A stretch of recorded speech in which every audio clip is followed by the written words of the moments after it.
তাড়াতাড়ি করো ভাই। এই তো গোপাল দাদা, এই তো খানিকক্ষণের মধ্যেই সব শস্য ওই বস্তাবন্দি হয়ে যাবে। খুব ভালো কথা। তাহলে কাল সকাল সকালই সব বস্তা গরুর গাড়িতে চাপিয়ে মুর্শিদাবাদে নবাবের কাছে পাঠিয়ে দেওয়া যাবে। আচ্ছা ভাই, চাল ডালগুলো সব ভালো করে ঝাড়া বাছা করে নিয়েছো তো? দেখো যেন কোনো শস্যের সাথে আবার কাঁকড় মাটি না মিশে যায়। তুমি নিশ্চিন্তে থাকতে পারো, সব একেবারে ঝাড়া বাছা। তা কাজ তো প্রায় মিটে এলো দেখছি। আমি তাহলে এখন গিয়ে মহারাজকে খবরটা দিয়ে আসি। হ্যাঁ হ্যাঁ হ্যাঁ, তুমি নিশ্চিন্তে যেতে পারো।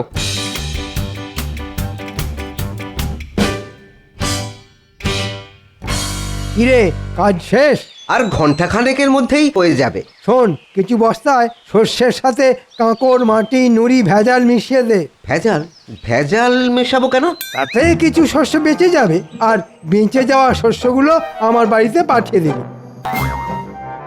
দেখো বোকার মতো কেমন দাঁড়িয়ে আছে দেখো। আরে এর জন্যে তোরা বকশিস পাবি। কিন্তু গোপাল দাদা যে বললো। আরে রাখ তোদের গোপাল দাদার কথা। সে ধর্মপুত্র যুধিষ্ঠির হতে পারে, কিন্তু তোদেরও তো বাড়তি কিছু পয়সা দরকার। না না, এরকম খারাপ কাজ আমরা করতে পারবো না। ভালো কথা বললাম, কানে গেল না?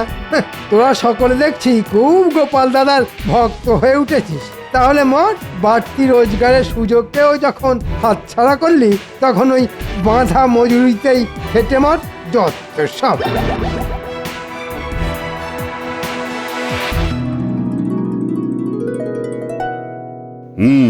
বুঝলে রানী, মাঠ থেকে শস্য কেটে নবাবের কাছে পাঠাতে মন্ত্রী এত গড়িমসি করছিল যে কি বলবো। ভাগ্যিস গোপাল সে দায়িত্ব নিল। দেখবে ঠিক সময় মতো নবাবের খাজনা মুর্শিদাবাদে পৌঁছে যাবে। গোপাল আছে বলেই তো সব দিক দিয়ে ভরসা। ভেতরে আসবো মহারাজ? হ্যাঁ হ্যাঁ, এসো এসো এসো। তা ওদিকের খবর কি? নবাবের খাজনার শস্য কি প্রস্তুত? হ্যাঁ মহারাজ, যেটুকু বাকি আছে সেটা কিছুক্ষণের মধ্যেই শেষ হয়ে যাবে। ভালো ভালো ভালো, খুব ভালো। তা কালকেই কি? হ্যাঁ মহারাজ, কাল সকালেই 1 ডজন গরুর গাড়ি মুর্শিদাবাদের দিকে যাত্রা শুরু করে দেবে। দেখেছো দেখেছো রানী, গোপালের কি পরিপাটি কাজ। দাও দাও দাও, ওকে একটু মিষ্টি আর শরবত দাও। আমি এক্ষুনি আনাবার ব্যবস্থা করছি। না রানীমা, এখন থাক। কেন গোপাল, থাকবে কেন? এখনই তো বাড়ি গিয়ে চান করে ভাত খাবো। তবে একান্তই যদি খাওয়াতে চান, তাহলে কিছু মিষ্টি আর শরবত মাঠে পাঠিয়ে দিন। সকাল থেকে লোকগুলো বড্ড খেটে চলেছে রানীমা। গোপাল, তোমার মনের মধ্যে এত দয়া? দয়া নয় রানীমা, সামান্য একটু সহানুভূতি। আর এ সবই তো মহারাজের কাছ থেকে শেখা।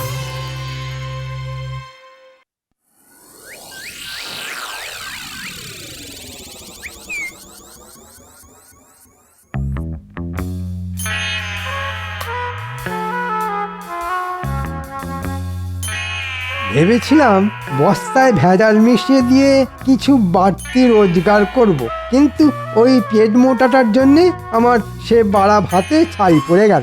ধুর ধুর, ভালো লাগে না।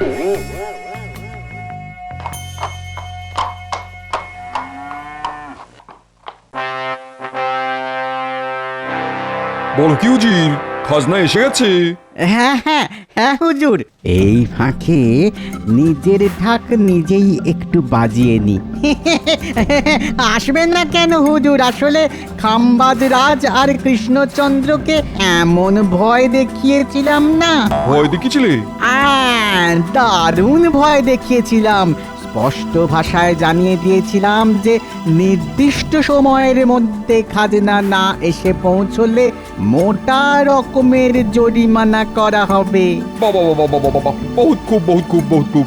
এই না হলে আমার উজির। হ্যাঁ তা উজির, ওই তুই সব চাল ডালগুলো রেখেছো কোথায়?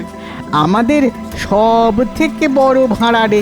নিজের চোখে যদি একবার দেখতেন দিল, তাহলে একেবারে খুশ হয়ে যেত আপনার। আহা, কত বস্তা কত বস্তা। তাহলে চলো একটু দিল খুশ করে আসা যাক। যাবেন? হ্যাঁ, ভাড়ারে গিয়ে বস্তাগুলো একবার নিজের চোখে দেখে আসা যাক। তাই চলুন জাহাপানা।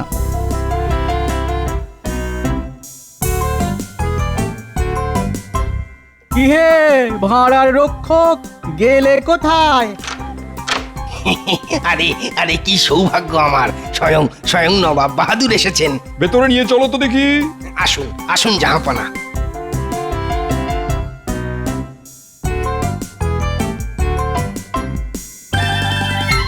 বাবা বাবা বাবা, চমৎকার সাজিয়ে রেখেছো দেখছি।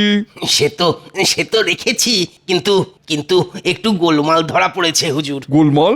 কিসের গোলমাল? আগে ওই কিছু বস্তার শস্যে ওই কাঁকড় মাটি এই সব ধরা পড়েছে। ঠিকই, কে করেছে এমন বেয়াদবি? আগে আগে সেটাই তো বুঝতে পারছি না জাহাপানা। আসলে আসলে কৃষ্ণনগর আর খাম্বাজ এই দুই রাজ্য থেকে একসঙ্গে এত বস্তা এসে পড়েছিল যে ওই তাড়াহুড়োর মাথায় শুধু বস্তা গুনতি করেই ভাঁড়ারে তুলে ফেলা হয়েছে। কিন্তু এখন কয়েকটা বস্তা খুলতেই দেখা যাচ্ছে যে কতল করবো? আমার সঙ্গে এমন তঞ্চকতা করছে, যে আমার সঙ্গে এরকম তঞ্চকতা করেছে তার ধর থেকে মুন্ডু আলাদা করে দেবো। সে না হয় করবেন, কিন্তু কিন্তু যে এই কাজটা করেছে তাকে ধরবেন কি করে? এখন তো সব বস্তা মিলেমিশে ওই যাকে বলে মুড়ি মিছড়ি একদর হয়ে গেছে। তবুও ধরবো, মানে ধরতেই হবে। মাথা খেলাও উজির, মাথা খেলাও। সে না হয় খেলাবো, কিন্তু আমি বলি কি, এখানে দাঁড়িয়ে চেঁচামেচি করলে আপনার শরীর খারাপ হতে পারে। তার চেয়ে চলুন প্রাসাদে ফিরে চলুন, ঠান্ডা মাথায় দুজনে মিলে কিছু একটা ভাবা যেতে পারে।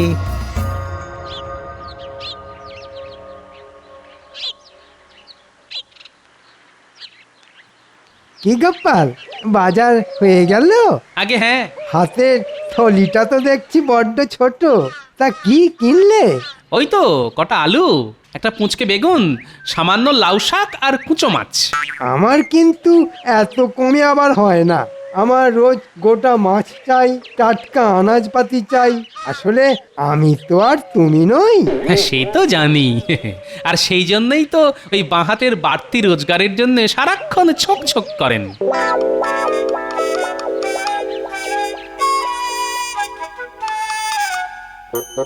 খুব বেড়েছো গোপাল, দাঁড়াও, সুযোগ পেলে এমন অবস্থা করব না যে কেঁদে আর কুল পাবে না।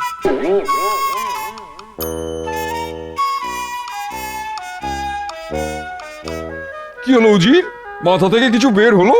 চেষ্টা তো করেই যাচ্ছি হুজুর, কিন্তু কি করে বের হবে? কাবাব আর বিরিয়ানি খেয়ে খেয়ে তো মাথা ঘিলুতে চর্বি জমে গেছে। শোনো, তোমার ভরসাতে না থেকে আমি নিজেই একটা মতলব বের করে ফেলেছি। বের করে ফেলেছেন? বলুন বলুন শুনি, বলুন। না, এখন কিছু বলবো না, তবে কৃষ্ণচন্দ্র আর খাম্বাজ রাজাকে খবর পাঠাও। আমি যা বলবো তাদের সামনেই বলবো। ঠিক আছে।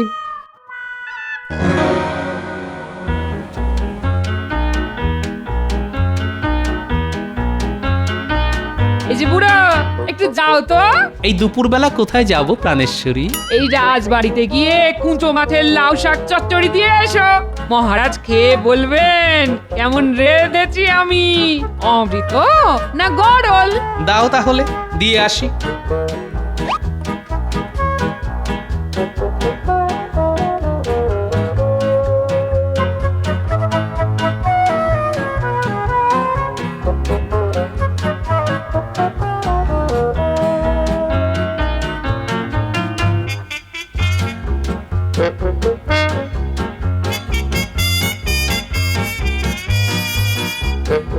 মহারাজ। আরে গোপাল যে, কি খবর? না খবর কিছু নয়, আসলে আপনাদের বৌমা ওই কুঁচো মাছ দিয়ে একটু লাউ শাক চচ্চড়ি করেছে। মহারাজ যদি একটু খেয়ে দেখেন। ও মা, লাউ শাক চচ্চড়ি দাও দাও, আমি খাবো আমি। কিন্তু মহারাজ। উনি তো ভোরবেলাতেই মুর্শিদাবাদ চলে গেছেন। মুর্শিদাবাদ? কিন্তু কাল রাজসভাতে তো কিচ্ছুটি বললেন না। জানলে তো বলবেন। আসলে কাল রাতেই তো খবর পেলেন যে নবাব জরুরি তলব করেছেন। নবাবের জরুরি তলব? ব্যাপারটা কেমন যেন খটোমটো ঠেকছে। ঠিক আছে, বাটিটা রাখুন, খেয়ে বলবেন কেমন রেঁধেছে আমার গিন্নি।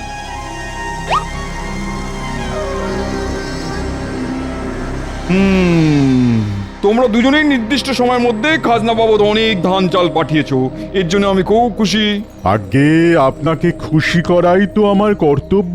কিন্তু তার মধ্যে অনেক বস্তায় ভেজাল আছে। মানে অনেক বস্তাতে ধান চালের সঙ্গে কাঁকড় মাটি আর নুড়ি মেশানো আছে। সে কি? আমি কিন্তু কোনো ভেজাল বস্তা পাঠাইনি হুজুর। আমিও পাঠাইনি। দুজনেই যদি না পাঠাও তাহলে পাঠালো কে? ভূতে?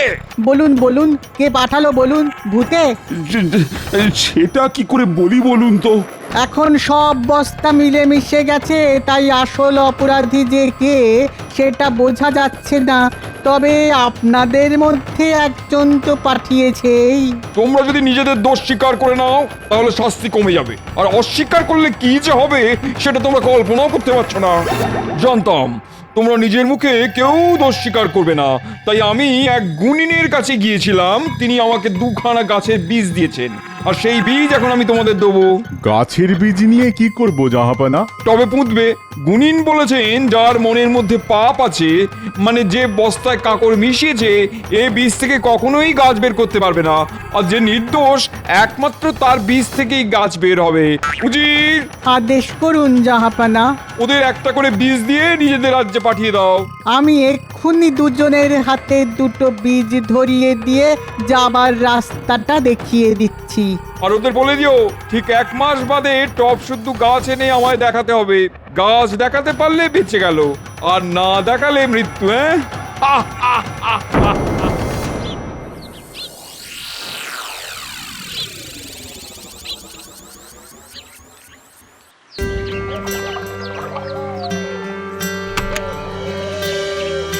হে মা, বীজ থেকে যেন গাছ বের হয়। আমার মুখ রক্ষা করো মা। এত এত উতলা হচ্ছেন কেন? আহ, আপনি তো কোনো পাপ করেননি। দেখবেন বীজ থেকে গাছ ঠিক বের হবে। হ্যাঁ মহারাজ, দেখবেন নিয়ম মতো 2-4 দিনের মধ্যেই অঙ্কুর বের হবে। হলেই ভালো, আর না হলে? না হলে আপনার কি খুব আমোদ হবে মন্ত্রী মশাই? না না, আমোদ হবে কেন? মানে মহারাজের শাস্তি মানে তো আমাদেরই শাস্তি, তাই না মহারাজ? নবাবের কোপে পড়ে মহারাজের গর্দান গেলে ওই নবাবকেই আচ্ছা করে তৈলমর্দন করে কৃষ্ণনগরের সিংহাসনে বসতে হবে আমাকেই। হ্যাঁ, দেখি কোথাকার জল কোথায় গিয়ে দাঁড়ায়।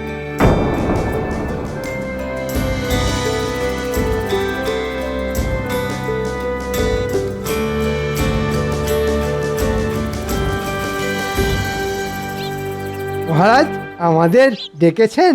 আর ডেকেছেন? আমার তো সর্বনাশ হয়ে গেছে মন্ত্রী। 15 দিন হয়ে গেল। দেখো দেখো, এখনো বীজ থেকে অঙ্কুর বের হয়নি। তাই তো, এটা তো বড় চিন্তার কথা। এই মৌকায় গোপালকে পেঁচে ফেলতে হবে। আচ্ছা গোপাল, এবার তো বস্তা ভরার দায়িত্বে ছিলে তুমি। সত্যি করে বলো তো, তুমি আবার চালে ডালে কাঁকড় মিশিয়ে দাওনি তো? কি বলছেন আপনি? আরে চালে ডালে আমি কেন কাকড় মেশাতে যাব? না মানে মানুষের মন তো, হয়তো লোভে পড়ে এমনটা করে ফেলেছো। এটা করে আমার লাভ? এ তো খুব সোজা অঙ্ক। মানে যতখানি কাঁকড় মেশালে ততখানি চাল ডাল নিয়ে গিয়ে ঘরে তুলে ফেললে। বাজে কথা মহারাজ, বিশ্বাস করুন এমন কাজ আমি করিনি মহারাজ। তাহলে 15 দিন কেটে যাবার পরও বীজ থেকে অঙ্কুর বের হচ্ছে না কেন? কেমন দিলাম গোপাল? সেদিন বাজারে আমার বাহাতের বাড়তি রোজগার করা নিয়ে অনেক কথা শুনিয়েছিলে। এবার ঠেলা সামলাও। কি হলো গোপাল, তুমি তো এত কথা বলো, তা এখন চুপ করে আছো কেন? আমার মনে হয় বীজটা নিষ্ফলা, মানে বন্ধা। এ বীজ থেকে গাছ হবে না মহারাজ। কে আমার বীজ বিশারদ এলেন রে? অমনি ফট করে বলে দিলেন এটা নিষ্ফলা বন্ধা বীজ। বলি, বীজ আবার কখনো বন্ধা হয় নাকি? হয় মন্ত্রী মশাই, বীজকে নুন জলে 2-1 দিন ভিজিয়ে রাখলেই বীজ বন্ধা হয়ে যায়। নবাবের আর খেয়ে দে কাজ নেই, তিনি এত সব করতে যাবেন। আর তিনি এসব করতে যাবেনি বা কেন? হয়তো তার অন্য কোনো উদ্দেশ্য আছে। আর একটাও বাজে কথা নয়, আমি বেশ বুঝতে পেরেছি। এইসব কুকাজের মূলে হচ্ছে তুমি। উফ, আমার না মাথার চুল ছিঁড়তে ইচ্ছা করছে। কেন যে তোমার মতো একটা জোচ্চোরের হাতে আমি এই দায়িত্ব দিয়েছিলাম। মহারাজ, আমি এখনো বলছি আমি নির্দোষ। আবার কোথা? যাও যাও, এই মুহূর্তে দূর হয়ে যাও আমার চোখের সামনে থেকে। কি হলো, মহারাজের কথা তোমার কানে গেল না? যাও, চলে যাও। আর যাবার আগে শুনে যাও, আমি কিন্তু তোমায় সঙ্গে করে মুর্শিদাবাদে নিয়ে যাব। নবাবকে বলে যথাযথ শাস্তির ব্যবস্থা করব তোমার। যাও যাও। দেখলেন তো মহারাজ, আমার কিঞ্চিত দেরি হচ্ছিল বলে কার হাতে তুলে দিয়েছিলেন এত বড় দায়িত্ব। কি হলো মহারাজ, কিছু বলুন। আচ্ছা মন্ত্রী, গোপালের কথা মতো বীজটা কি সত্যি সত্যি নিষ্ফলা? মানে বিজ্ঞানীও এখনো কৃষ্ণনগরে নেই। সে থাকলে না হয় তাকে দিয়ে পরীক্ষা করিয়ে নেওয়া যেত। এখন এখন যে কি করি? এসব নিয়ে কোনো চিন্তা করবেন না মহারাজ, আরে আমি তো আছি, আপনার মুশকিল আসান। শুনুন, আমি এক বীজ বিশারদকে চিনি। হ্যাঁ, তাই নাকি? হ্যাঁ, সে যেন তেন প্রকারেণ এই বীজ থেকে ঠিক গাছ বের করে দেবে, আর সেই গাছ নিয়ে আপনি ড্যাং ডেঙিয়ে নবাবের কাছে গিয়ে নিজেকে নির্দোষ প্রমাণ করে আসবেন। তাহলে আর দেরি করছো কেন? যাও যাও যাও, এক্ষুনি তার কাছে যাও। কিন্তু সে তো খালি হাতে কিছু করতে চাইবে না। তো কত দিতে হবে তাকে? ধরুন এই 500 মোহর। ঠিক আছে ঠিক আছে, রাজকোষ থেকে নিয়ে যাও। যথাজ্ঞা মহারাজ। হ্যাঁ, কেমন ঠোকরছে, 500 মোহর রোজগার হয়ে গেল। একেই বলে কারো সর্বনাশ আর কারো পৌষ মাস। হ্যাঁ,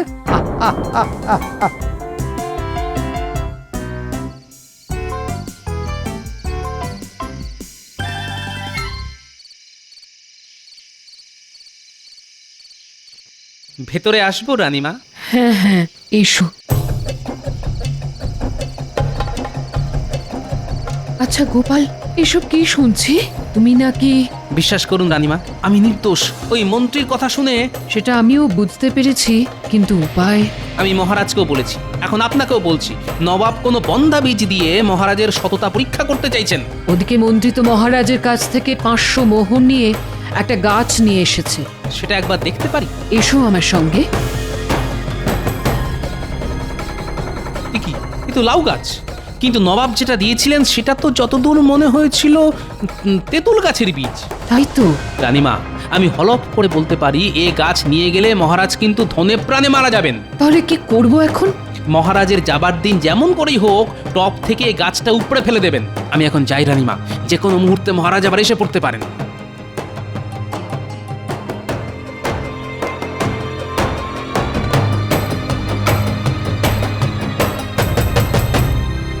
আসছি তাহলে রানী। সাবধানে যাবেন। কেন সাবধান কেন? আর তো বিপদের কোনো ভয় নেই।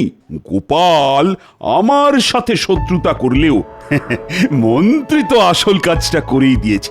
আমার টবে শুধু বীজ থেকে অঙ্কুরি বের হয়নি, লাউ গাছ যে লাখ লাখ লাখ লাখ করে বেড়ে উঠেছে। নবাব দেখবেন আর নির্দোষ বলে আমায় ছেড়ে দেবেন। কি আমার গাছ? হায় হায় হায়, এ তো টপ থেকে কেউ উপড়ে নিয়ে চলে গেছে। এখন এখন আমি কি করব? মন্ত্রী, ও মন্ত্রী, দেখো দেখো দেখো, টব আছে, গাছ নেই। তাই তো, কে করলো? কি করে বলবো? তাহলে কি হবে? কি আর হবে, আমার গর্দানটাই যাবে। তাতে আমার ভালো হবে, তোমার গর্দান গেলে রাজা হব আমি। হ্যাঁ, আমি বলছি যা হয়েছে তাতে হয়তো আপনার আমার সকলের ভালোই হবে। যান, ওই খালি টব হাতে করে নবাবের কাছে যান। আরে খালি হাতে গেলে তোমার মাথার সিঁদুর, হাতে শাঁখা পলা সব যে চিরকালের মতো খালি হয়ে যাবে রানী। তবুও বলছি, নির্ভয়ে গিয়ে সত্যের মুখোমুখি দাঁড়ান। তাহলে যাই। কিন্তু কিন্তু গোপাল কোথায়? ওকে আমি ছাড়বো না। তাই তো ওকে ধরে এনে রথে দাঁড় করিয়ে রেখে দিয়ে এসেছি। পালাবার কোনো পথ নেই, কারণ রক্ষীরা ওকে পাহারা দিচ্ছে।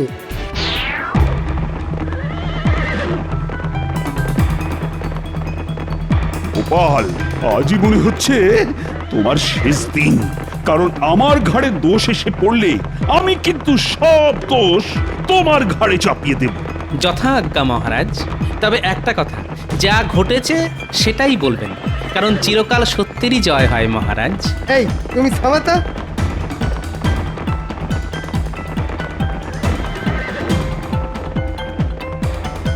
বীজ থেকে গাছ হয়েছে। হ্যাঁ মহারাজ, এই এতখানি একটা তেঁতুল গাছ। বহুত খুব নিয়ে এসো নিয়ে এসো। মন্ত্রী, গাছ নিয়ে এসো। এই যে হুজুর। বহুত খুব বহুত খুব। কৃষ্ণচন্দ্র, তোমার গাছের কি খবর? বীজ থেকে গাছ হয়নি হুজুর। তাহলে দেখলেন তো জাহাপনা, আমরা নির্দোষ আর ওই কৃষ্ণচন্দ্রই দোষী। খামোশ! আর একটা কথা বললে না, ধর থেকে মুন্ডু আলাদা করে দেবো। তোমাদের যে বীজ দিয়েছিলাম তার থেকে কোনোদিনও গাছ বের হতে পারে না, কারণ ওগুলো নুন জলে ভিজিয়ে আমি নির্বীজ করে দিয়েছিলাম। কিন্তু আপনি এটা করলেন কেন? এটা ছিল আমার একটা চাল। আমি জানতাম যে দোষী সে নিশ্চয়ই আমার ফাঁদে পা দিয়ে অন্য একটা গাছ এনে আমায় দেখাবে। দেখলেন তো মহারাজ, আমার কথা মিলল কিনা? আমায় ক্ষমা করে দিন জাহাপানা, কথা দিচ্ছি এমন অপরাধ আর কোনোদিন করব না। কৃষ্ণচন্দ্র, তোমার সততার পুরস্কার হিসেবে তুমি পাবে ৫,০০০ মোহর আর ৩ বছরের জন্য খাজনা মুকুব। আসলে আমিও আমার মন্ত্রীর কথায় আপনার পাতা ফাঁদে পা দিতে যাচ্ছিলাম, কিন্তু গোপালের জন্যে আমি রক্ষা পেলাম। যা, এবারেও আমে দুধে মিশে গেল। গোপাল, ও গোপাল, আমি না বুঝে তোমায় সন্দেহ করেছিলাম। আমায় তুমি ক্ষমা করে দাও গোপাল। আমার কি হবে জাহাপানা? কি হবে? মুন্ডু না নিলেও তুমি আর তোমার মন্ত্রী যাবে কারাগারে। হ্যাঁ নয় হ্যাঁ।